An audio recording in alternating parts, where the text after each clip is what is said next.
नमस्कार, स्वागत है आप सभी का। मैं हूं आपके साथ कुमार कृणाल धीरज। आप देख रहे हैं मुद्दा और आज मुद्दा में बात होगी ट्रंप राज में भारतीयों पर खतरे की।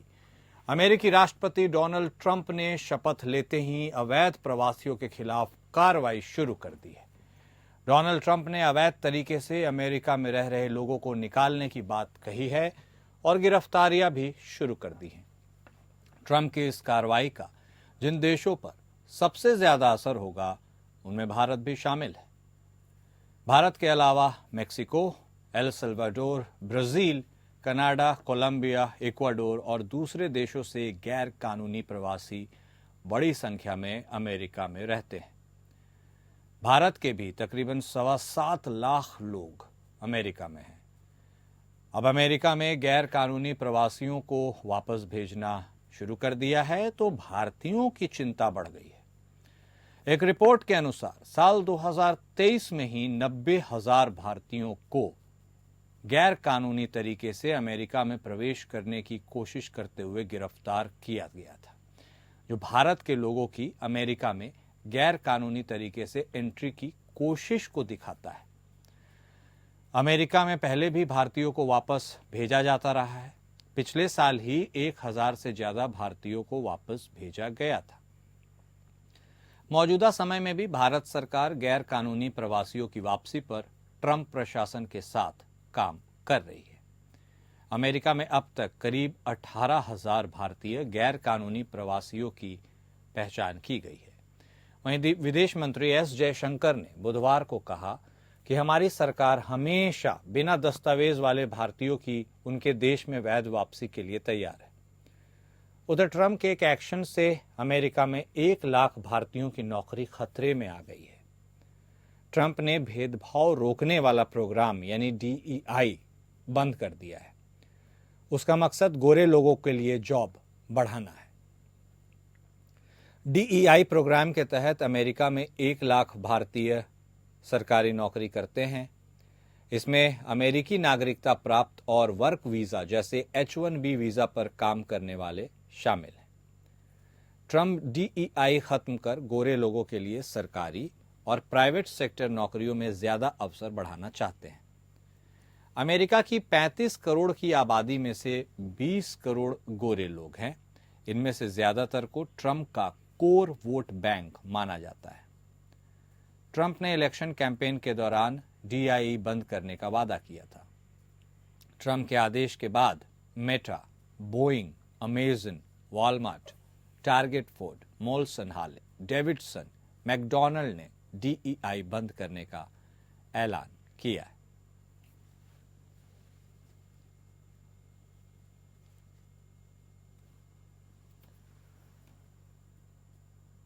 तो अमेरिका में 18,000 भारतीयों के पास वैध प्रमाण पत्र या कागज नहीं है जिससे वो अमेरिका में रह सके, निवास कर सके। और जिस तरह से ट्रंप का यह रुख स्पष्ट है, लोगों को दिख रहा है, समझ में आ रहा है, तो उनके मन में भी जो एक आशंका है वह उफान मार रही है कि क्या उन्हें भी अमेरिका से निर्वासित होना पड़ेगा, उन्हें बाहर जाना पड़ेगा।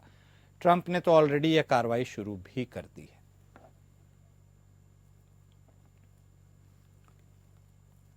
अब इसके जद में यदि बात की जाए तो केवल भारतीय ही नहीं आएंगे। मेक्सिको के भी बहुत बड़ी संख्या में वहाँ पर लोग रहते हैं, वो भी उसके जद में आएगा। ब्राज़ील भी आएगा, कोलंबिया भी आएगा और कई ऐसे देश हैं जो इसकी जद में आएंगे।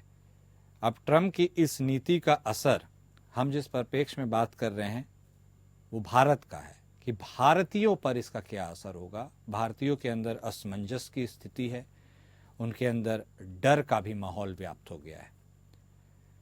अब ट्रंप लगातार ताबड़तोड़ फैसले लिए जा रहे हैं। उन्होंने जो भी वादे किए थे चुनावी कैंपेन के दौरान, उसे वह एक एक करके अमली जामा पहनाते हुए साफ तौर पर नजर आ रहे हैं। अब अमेरिका में 1 लाख भारतीयों की नौकरी पर भी खतरा है। ट्रंप ने चूंकि भेदभाव रोकने वाला प्रोग्राम बंद कर दिया, गोरे लोगों के लिए जॉब बढ़ाना उसका मकसद है।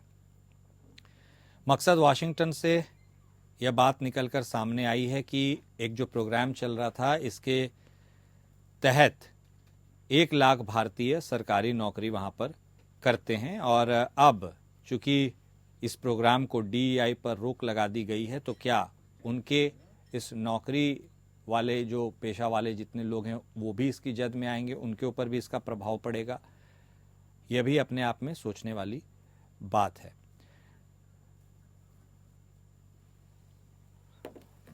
और ट्रंप के इस नीति को लेकर के भारतीयों के मन में एक डर व्याप्त है, उनके मन में एक असमंजस की स्थिति है कि क्या अब तक वो जो अमेरिका में निवास करते आ रहे थे, क्या अब उन्हें यूं ही वापस लौटना पड़ेगा? और इस चर्चा में शामिल होने के लिए हम इस बात को आगे बढ़ाते हैं। हमारे साथ हमारे खास मेहमान जुड़ चुके हैं। हमारे साथ विदेश मामलों के जानकार संजीव श्रीवास्तव साहब जुड़े हैं, तो वही हमारे साथ कर्नल दिनेश शर्मा साहब भी जुड़े हैं बतौर रक्षा विशेषज्ञ। आप दोनों खास मेहमान का स्वागत है। सबसे पहले कर्नल साहब, आज शुरुआत आपके साथ करते हैं। देखिए, अब ट्रंप साहब की यह जो नीति है, इस नीति के मायने क्या कुछ होंगे और इसका इफेक्ट, आफ्टर इफेक्ट कब पता चलेगा, क्या होगा? लेकिन मौजूदा परिस्थितियों में, प्रेजेंट सर्कमस्टांसेस में एक अजीब ऊहापोह की स्थिति है, डर है लोगों में। लोग अमेरिका जाते थे, भाई वहां पे रोजगार के अच्छे अवसर है, जीवन अच्छा मिलेगा, लेकिन अब वही सपना जो लेके गए थे उन्हीं को बैकफायर कर रहा है। अब ट्रंप ने जो भी चुनावी कैंपेन के दौरान कहा था वो एक एक करके उसे प्रूव करते हुए नजर आ रहे हैं। ये कितनी विकट स्थिति है, और भारतीयों के लिए खासकर। ट्रंप साहब तो माने जाते थे कि भाई भारत के अच्छे मित्र हैं, लेकिन अब भारतीयों को भी इसका शिकार होना पड़ेगा। इसे आप कैसे देख रहे हैं कर्नल साहब? कुणाल जी नमस्कार। नमस्कार सर। देखिए साहब, ऐसा है कि हर देश जो होता है वो अपने देश के हितों की रक्षा करने के लिए किसी प्रकार की भी पॉलिसी बना सकता है। और जो ये ट्रंप साहब ने ये जो पॉलिसी बनाई है और ये DEI का जो एग्जीक्यूटिव ऑर्डर को जो है खत्म किया है, ये उनके this is well with in their legitimate right. खबरों में आ रहा है कि 18,000 भारतीय जो हैं वो उनको जो है वो अवैध माने जा रहे हैं, अनडॉक्यूमेंट प्रवासी माने जा रहे हैं। और उसके लिए जो है हमारी तरफ से बहुत पॉजिटिव रिस्पांस गया है। हमारे विदेश मंत्री साहब ने कहा है कि हम आपके साथ कोऑपरेट करेंगे।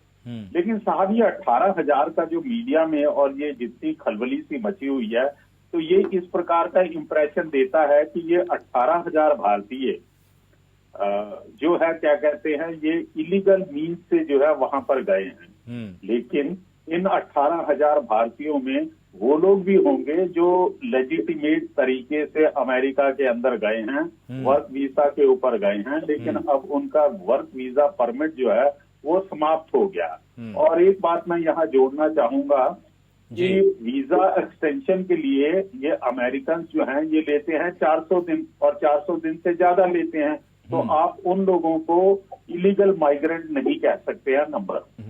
दूसरा जो है, अभी 18,000 भारतीयों को जो हम वापस लेने के लिए बात कर रहे हैं, और इसके अंदर से हमारे को देखना पड़ेगा कि कितने लोग जो हैं वाकई में ही हमारे सिटीजन हैं, इंडियन नेशनल हैं। क्योंकि जितना भी ये माफिया है जो डंकी रूट से जो इन लोगों को भेजते हैं, वो ये लोग वहां जाने के बाद अपने पूरे के पूरे डॉक्यूमेंट्स जो हैं उनको नष्ट कर देते हैं। इनके पास किसी प्रकार का कोई आइडेंटिटी डॉक्यूमेंट नहीं है। अच्छा। तो क्या ये 18,000 लोगों के अंदर कोई श्रीलंकन भी हो सकते हैं? वो कह सकता है जी मैं तमिलनाडु का मैं तमिलियन हूँ। कोई बांग्लादेशी कह सकते हैं मैं वेस्ट बंगाल का हूँ।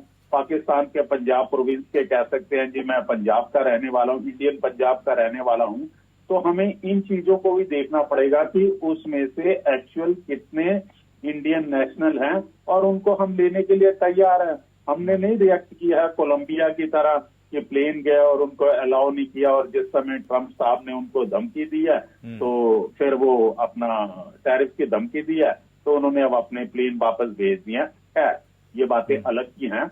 तो इसके ऊपर यस फर्क पड़ेगा। जो हमारे प्रोफेशनल वहां पर गए हुए हैं और जो DEI के अंतर्गत काम कर रहे थे उनकी नौकरियां खतरे में हैं, और either they have to go to some other country because they are capable, they are skilled people, और they will fall back to India. तो इसके अंदर से तो हमें बहुत ज्यादा क्लियर हो जाना चाहिए। लेकिन ये डोनाल्ड ट्रंप साहब जो कह रहे हैं कि हम सबको भेज देंगे, जितने भी मेक्सिको, ब्राजील, सल्वाडोर और बाकी इंडिया के कंट्री के, लेकिन डोनाल्ड साहब ने ये कभी सोचा है कि ये सब जितने माइग्रेंट जो हैं एशिया से या बाकी कंट्री से अगर चले जाते हैं तो आपका जो कंस्ट्रक्शन सेटअप है या एग्रीकल्चर सेटअप है या जो आपके पास वर्क फोर्स है, जो आपके 20 करोड़ लोग हैं या 30 करोड़ लोग हैं, क्या वो उस प्रकार का योगदान दे पाएंगे? अगर आप सबको जो है DEI को कैंसिल करने के बाद वो स्किल्ड लेबर को वापस भेज रहे हैं, तो आपके अपना जो इंडस्ट्रियल सेटअप है या एग्रीकल्चर सेटअप है उसके ऊपर क्या फर्क पड़ेगा? हाँ, बिल्कुल। और भारतीयों को तो they have to find out alternative place to work. अगर ये बहुत ही कठोरता के साथ इस प्रकार के नियम लागू करते हैं, और मैं जो इलीगल माइग्रेंट हैं, मैं पूरी तरह से सहमत हूं अमेरिका के साथ कि उन लोगों को तो डिपोर्ट करना चाहिए, क्योंकि हम इलीगल माइग्रेंट की वजह से हमारा देश खुद भी सफर कर रहा है। बांग्लादेश से आ जाते रोहिंग्या मुसलमान आ गए हैं, या श्रीलंका से या बाकी और नेबरिंग कंट्री से जो लोग हमारे यहाँ पे आके रह रहे हैं, उसकी बहुत फार रीचिंग इम्प्लीकेशन है, सिक्योरिटी कंसर्न है, क्योंकि जिस पर्टिकुलर इलाके के अंदर वो जाते हैं वहां का डेमोग्राफिक पैटर्न जो है चेंज हो जाता है। फिर ये अलग किस्म की अपनी ऑर्गेनाइजेशन बना लेते हैं, लॉ एंड ऑर्डर की प्रॉब्लम होती है। अभी आप हाल में देखो, सैफ अली खान के बाद जो पुलिस रिपोर्ट है, जो मीडिया रिपोर्ट के मुताबिक है, जो हमलावर उसके घर में घुसा था, वो उसके बारे में कहा जा रहा है कि वो बांग्लादेशी है। तो इस प्रकार की कनेक्टेड प्रॉब्लम हो जाती है, और अमेरिका को भी अपने हितों की रक्षा करने के लिए जो अप्रवासी हैं, जो इलीगल तरीके से वहां गए हैं, उन्हें वापस भेजने का पूरा अधिकार है, और मैं उससे सहमत हूँ। नहीं, बिल्कुल शर्मा साहब, आप बिल्कुल सही कह रहे हैं भाई। अब अमेरिका है, वो अब स्वतंत्र देश है, वो अपने हिसाब से जो कुछ करना चाहता है वो कर सकता है, और इसमें वहां के लोगों को यदि उसमें कोई आपत्ति नहीं है तो फिर क्या ही, हम लोग तो सिर्फ डिबेट ही कर सकते हैं। लेकिन श्रीवास्तव साहब देखिए, अब एक अहम सवाल ये भी हो गया, एटलीस्ट अब तो हम इसमें तो भारतीय माथापच्ची करने लगे, न सिर्फ भारतीय नहीं और भी जो लोग हैं, कि भाई कौन लीगल है कौन इलीगल है, किसे जाना पड़ेगा, कौन बच जाएगा, कौन रहना। तो एक पीस ऑफ माइंड जो एक उसके साथ लोग वहां पर रह रहे थे, उसमें अचानक एक भूचाल सा आ गया है। या फिर ये एक्सपेक्टेड था, ट्रंप साहब चुनावी भाषण के दौरान कह देते, एक्ट नहीं करते, वो अलग बात थी, लेकिन now he is acting on to what he has said. तो अब जिस हिसाब की मौजूदा स्थिति है, 7.25 लाख हमारी भी संख्या है भारतीयों की वहां पे जो रह रहे हैं, अब कागज किनके पास है नहीं है वो अलग डिबेट का विषय है, लेकिन इसको आप अब श्रीवास्तव साहब कैसे आंकते हैं? Make America great again, America first, ये सब कुछ ठीक है उनके पर्सपेक्टिव से, लेकिन भारतीयों को इससे क्या नुकसान हो सकता है या हो रहा है? देखिए कुणाल जी, अमेरिका के नए राष्ट्रपति डोनाल्ड ट्रंप को इस बात को समझना होगा, ट्रंप प्रशासन को इस बात को नहीं भूलना होगा कि यूनाइटेड स्टेट्स ऑफ अमेरिका को नेशन ऑफ इमाइग्रेंट भी कहा जाता है। यूनाइटेड स्टेट्स ऑफ अमेरिका का कोई अपना मूल स्थान वहाँ के लोगों का नहीं था।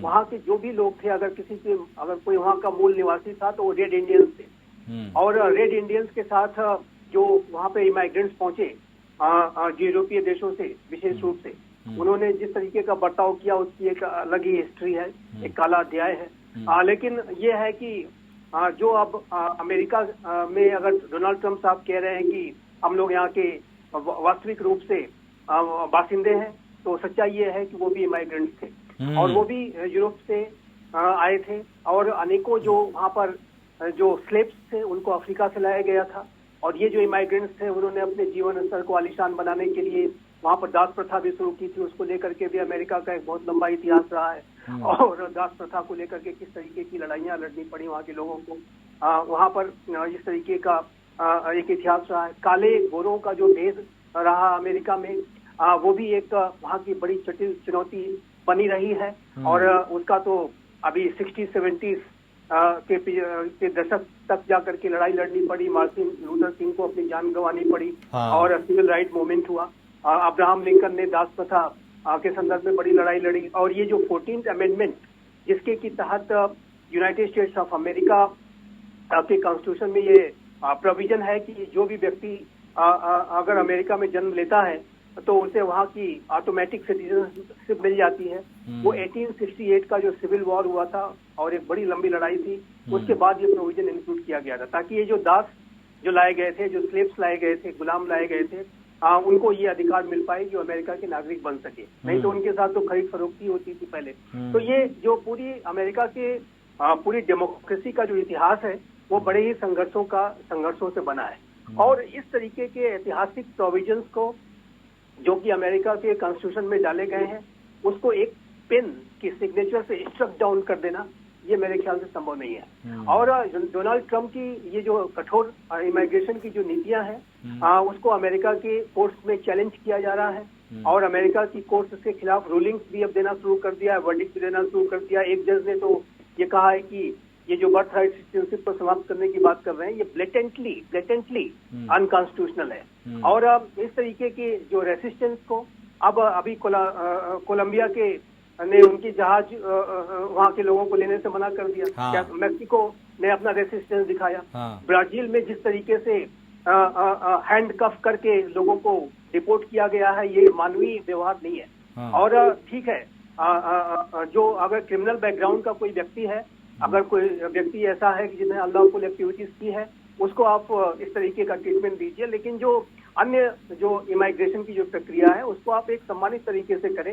एक मानवीय गरिमा भी होती है, सम्मान भी होता है, जिसकी बात अमेरिका का कॉन्स्टिट्यूशन भी करता है। और अमेरिका जो अपने आप को एक सबसे पुराना लोकतंत्र होने का जो वो दम भरता है, तो लोकतांत्रिक भावना क्या यही है कि लोगों के साथ इस तरीके का व्यवहार किया जाए। मुझे तो नहीं लगता कि ये डोनाल्ड ट्रंप की जो पॉलिसी है कहीं से भी उचित है। और ठीक है, मैं मानता हूँ कि जो अप्रवासी भारतीय हैं उनको अपने देशों में जहाँ से वो आए हैं उनको डिपोर्ट किया जाना चाहिए, लेकिन यूनाइटेड स्टेट्स ऑफ अमेरिका के निर्माण में, विकास में जो इमाइग्रेंट्स हैं, जो कि बाद में जो आए, चाहे एशिया से आए, भारत से भी बड़ी संख्या में लोग गए, चाइना के हैं और अन्य मैक्सिको के हैं, ब्राजील के हैं, कोलंबिया के हैं, तमाम विश्व के देशों के, अफ्रीका के देशों के, उन सभी ने अमेरिका के निर्माण और विकास में अपनी जीजान को लगाया है। अपने पूरा अपना सब कुछ सर्वस्व दिया है। ठीक है, उनको इससे अपना फायदा हुआ, लेकिन अमेरिका को भी तो इसका फायदा हुआ। इस बात को अमेरिका का ट्रंप प्रशासन अगर भूल रहा है तो मुझे नहीं लगता कि डोनाल्ड ट्रंप अपने जो मेक अमेरिका ग्रेट अगेन का जो विजन है उसको हासिल कर पाएंगे। अगर अमेरिका आज ग्रेट बना हुआ है तो उसमें इमाइग्रेंट्स की बहुत बड़ी भूमिका है। और इमाइग्रेंट्स को यदि आप इस तरीके का बर्ताव करेंगे तो आप अपने अमेरिका के विजन को ग्रेट बनाने के विजन पे ही जो है वॉर करेंगे, अपने पैर पर कुल्हाड़ी मारने का ही काम करेंगे। ठीक है, तो मैं इस तरीके की जो नीतियों के विरुद्ध हूँ कि जिसमें कि इमाइग्रेंट्स के साथ एक अमानवीय व्यवहार किया जा रहा है। ठीक है, जो क्रिमिनल बैकग्राउंड के हैं उनको आप डिपोर्ट करें, लेकिन अन्य जो लोग हैं जो कि अमेरिका के निर्माण और विकास में अपना योगदान दे रहे हैं, उनको आप किसी ऐसी स्थिति में न डालें कि उनका जो है हर दिन कठिन हो जाए और उनका पूरा आने वाला भविष्य चौपट हो जाए। ठीक कह रहे हैं आप। अब देखिए, अब ट्रंप राज जिसकी कल्पना लोगों ने की थी, अब ट्रंप राज आ गया है, लेकिन भारतीय अब खतरे में आ गए हैं। क्या यह खतरा लंबे दिनों तक आगे कंटिन्यू करेगा या फिर ट्रंप अपने इस थॉट पर रिविजिट करेंगे ट्रंप की नीतियों की, और इन नीतियों की वजह से जो भारतीय हैं, भारतीयों के अलावा अन्य देशों के कई नागरिक जो इन नीतियों की वजह से खतरे में हैं। हमारे साथ लगातार हमारे दोनों खास मेहमान जुड़े हुए हैं। शर्मा साहब, अब देखिए, अमेरिका में यूं तो 35 करोड़ की आबादी है, लेकिन उनमें से जो 20 करोड़ लोग हैं वो गोरे हैं, और ये समझा जाता है कि ये गोरे जो हैं ये ट्रंप के कट्टर समर्थक हैं। तो majority wise, number wise Trump is in the game, और चूंकि he is in the game that's why वो प्रेसिडेंट भी हैं। कुछ भी फैसले लेने के लिए वो बेधड़क ले सकते हैं, स्वतंत्र है, वो ले भी रहे हैं। लेकिन उसके इम्प्लीकेशंस की यदि हम बात की जाए, यदि हम थोड़ा लॉन्ग टर्म सोचे, तो क्या यूनाइटेड स्टेट्स इन फैसलों को प्रेसिडेंट ट्रंप के अफोर्ड कर सकता है, और अगर कर सकता है तो एट व्हाट कॉस्ट?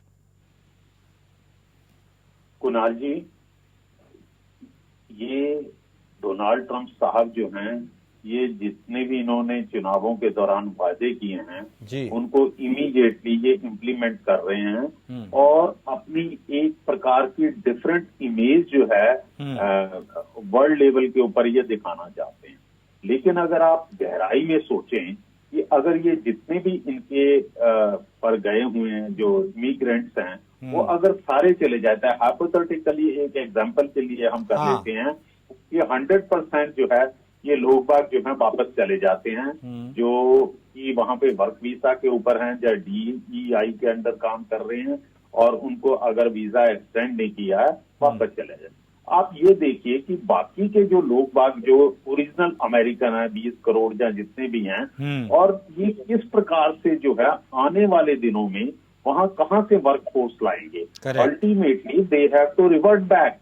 ये तो इनिशियल स्टेजेस के अंदर जो एक्शन लिए जा रहे हैं just to show himself a kind of a committed politician. और दूसरा साथ में कुणाल साहब, ये जो डोनाल्ड ट्रंप साहब हैं, ये बहुत अनप्रेडिक्टेबल और अनकन्वेंशनल प्रकार के जो हैं ये व्यक्ति हैं। ये बिजनेसमैन हैं, लेकिन जैसे ही इनको रियलाइज होगा कि इनके इन एक्शन की वजह से 1 बरस के बाद, 2 बरस के बाद या आने वाले समय में जब इनको ये महसूस होगा कि हमें वर्क फोर्स चाहिए, बाहर से वर्क फोर्स चाहिए to run our industrial complexes, to run our other जो अनुसंधान हैं या और इनकी फैक्ट्रीज हैं, इनको दोबारा रिवर्ट करना पड़ेगा। जी, आज की तारीख में जैसा आपने बताया कि भारतीय जो वहां पे काम कर रहे हैं उनके दिलों में एक प्रकार का भय है, और वो उन्हें क्लैरिटी नहीं है कि हमने अब क्या होगा हमारे साथ। तो मैं आई फील बैड फॉर उन लोगों के लिए जो कि लेजिटिमेट तौर के ऊपर गए हैं, लेकिन उनको किसी कारणवश नौकरियां टर्मिनेट कर दी गई। बिल्कुल, इससे हमारे देश के फॉरेन एक्सचेंज के ऊपर भी एक फर्क पड़ता है, हमारे रोजगार के ऊपर भी फर्क पड़ता है। लेकिन भारत सरकार जो है वो इस समय बड़ा पॉजिटिव उन्होंने एटीट्यूड दिखाया है, और इन लोगों को एक्सेप्ट कर रहे हैं हम, जिनको कि ये कहते हैं कि अनडॉक्यूमेंटेड माइग्रेंट्स हैं। लेकिन मेरा मानना है और मुझे विश्वास है कि बाद में इसके ऊपर जो है कोई ना कोई डिप्लोमेटिक चैनल के ऊपर किसी प्रकार की नेगोशिएशन होगी, ताकि जो स्किल्ड फोर्स है, भारत की स्किल्ड फोर्स है, और जो कि लेजिटिमेट डॉक्यूमेंट्स के ऊपर जाके वहां पर दोबारा काम कर सकते हैं। ये इनिशियली जो है, जिसे कहते हैं कि जोर का झटका धीरे से, ये इनिशियली जो है 1-1.5 महीने के बाद या 4 महीने के बाद देखते हैं कि स्थिति में क्या परिवर्तन होता है। कुणाल जी, लास्ट बात अब मैं बताता हूँ। अब इन्होंने तो बाकी कंट्रीज के साथ, India is a very cooperative, Colombia छोटा कंट्री हो गया, ब्राजील बगल में हो गया, एल्वाडोर और मैक्सिको वगैरह जो भी कुछ है उन्होंने कर दिया। वो इतना मतलब वो इतना कन्फ्रंट नहीं कर सकते हैं। अभी तो हमें हाल के दिनों में, आने वाले दिनों में देखना पड़ेगा। जब ये चाइनीज को डिपोर्ट करते हैं उस समय देखते हैं कि किस प्रकार का रिएक्शन चाइना से आता, whether China accept those people or not, ये आने वाले दिनों में हमें पता चलेगा। ठीक है, बिल्कुल बिल्कुल। आपने तो एक वो कहते हैं ना, वो पेंडोरा बॉक्स ऑफ ट्रबल कहीं तो नहीं खुल गया है, खैर वो एक अलग बात है। लेकिन संजीव सर, अब एक और इम्पोर्टेंट बात ये भी है कि इतनी पुरानी नीति, मान लीजिए 1960 की ये नीति थी भेदभाव वाली, उसको खत्म करने की, मेरे ख्याल से कैनेडी साहब राष्ट्रपति हुआ करते थे उस समय, एकाएक उसको पलट दिया गया है। Same applies to birthright citizenship, उसको भी पलट दिया गया है। मतलब ट्रंप साहब क्या अभी उनके पास जो पावर है उसके धुन में वो बहे चले जा रहे हैं, दौड़े चले जा रहे हैं, लेकिन वो एक बिजनेसमैन भी हैं, इतना कम आकलन तो नहीं किया होगा। अगर वो ये फैसले ले रहे हैं तो लॉन्ग टर्म प्लानिंग क्या है? ये जो पॉस्चरिंग ज्यादा है, और ये जो कैंपेन ट्रेल के दौरान, जैसा कि शर्मा साहब ने बताया कि अनेकों इस तरीके के वायदे करके आए थे, और अपने आप को एक अलग दिखाने के लिए, डिस्टिंक्ट दिखाने के लिए, प्रखर राष्ट्रवादी दिखाने के लिए वो इस तरीके के अनेकों उन्होंने वायदे किए थे। और जब अभी शुरुआती जो है 4 दिन उनको अभी शपथ ग्रहण किए हुए हैं, तो ऐसे में वो इस तरीके की पोस्चरिंग कर रहे हैं कि वो बिल्कुल डिटरमिन्ड है। लेकिन एक बात यह है कि जब कोई भी नेता कैंपेन ट्रेल के दौरान क्या कहता है और जब वो पद पे आ जाता है, निर्वाचित हो जाता है, तो उसके बाद उसके क्या एक्शंस होते हैं, उसमें बहुत सारे जो करेक्शंस आते हैं। और यदि आपने कोई ऐसे वादे कर दिए हैं कि जिसका कि कोई ग्राउंड उसको स्टैंड करने का ज्यादा नहीं है, जाहिर है कि इनके जो इस तरीके के एग्जीक्यूटिव ऑर्डर्स है उनको कोर्ट्स में चैलेंज किया जा रहा है। और एक बात मैं स्पष्ट रूप से कहना चाहता हूँ कि कोई भी जो नेता हो, चाहे अमेरिका का राष्ट्रपति ही क्यों ना हो, वो संविधान से परे नहीं है, वो सिस्टम से परे नहीं है, और वो भी एक चेक्स एंड बैलेंसेस के आधार पर उसकी जो शक्तियां हैं सीमित होती हैं। अमेरिका का राष्ट्रपति तानाशाह नहीं बन सकता, और यदि अमेरिका का कोई राष्ट्रपति तानाशाह बनने की कोशिश करेगा तो उसको अमेरिका का इस्टेब्लिशमेंट स्वीकार नहीं करेगा। आपको मैं यहाँ पे एक छोटा सा एग्जांपल देता हूँ। डोनाल्ड ट्रंप जब पिछली बार अपनी सत्ता उन्होंने जब उनका टर्म खत्म हो गया, इलेक्शन हार गए, उसके बाद उन्होंने व्हाइट हाउस खाली करते समय कई सारे जो है सीक्रेट डॉक्यूमेंट्स अपने साथ अपने जो मारा लागो उनका जो निवास है वहां पर लेके चले गए।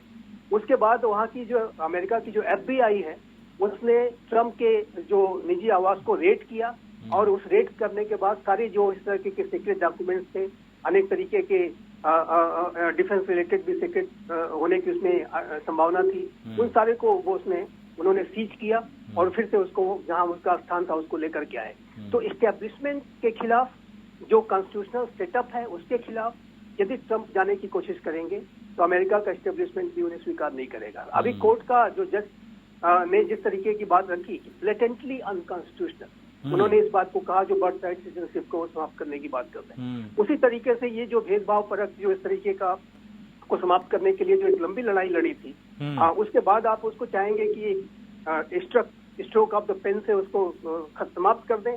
तो I think nobody has that much power, इतनी बड़ी शक्ति किसी के पास नहीं है कि वो इतने बड़े कॉन्स्टिट्यूशनल नॉर्म्स को ही स्ट्रक कर दे। डोनाल्ड ट्रंप भी नहीं कर सकते। और अमेरिका के जो राष्ट्रपति हैं वो अपने अनेक गलत निर्णयों की वजह से उनके खिलाफ भी तमाम कार्रवाइयां की जा सकती हैं, महाभियोग का प्रस्ताव भी लाया जा सकता है, हर तरीके के जो कॉन्स्टिट्यूशनल नॉर्म को वायलेट करने के आरोप लगाए जा सकते हैं, उनको उनके पद से हटाया भी जा सकता है। ये मैं स्पष्ट रूप से कहना चाहता हूँ। हर तरीके के नॉर्म्स मौजूद हैं अमेरिका के कॉन्स्टिट्यूशन में। और कोई भी अगर चुनाव जीत गया है तो इसका आशय ये नहीं है कि वो तानाशाहीपूर्ण व्यवहार करे।